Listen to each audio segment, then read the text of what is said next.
నమస్కారం ఘంటారావానికి స్వాగతం. ముందుగా ప్రధానాంశాలు. 2 రోజుల ఇజ్రాయెల్ పర్యటనకు మోదీ. పలు ద్వైపాక్షిక అంశాలపై ఇరు ప్రధానుల మధ్య జరగనున్న చర్చ.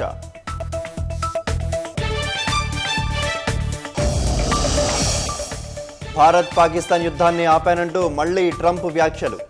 తాను జోక్యం చేసుకోకుంటే షరీఫ్ మరణించి ఉండేవారని వెల్లడి.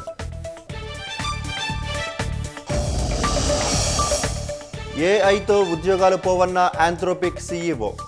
కృత్రిమ మేధకు సమాజం సిద్ధం కాలేదని ప్రకటన.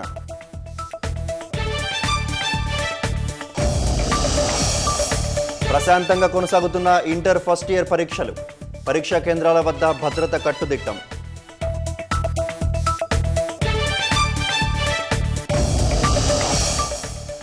రాజమహేంద్రవరం కల్తీ పాల ఘటనలో 8 మంది పరిస్థితి విషమం.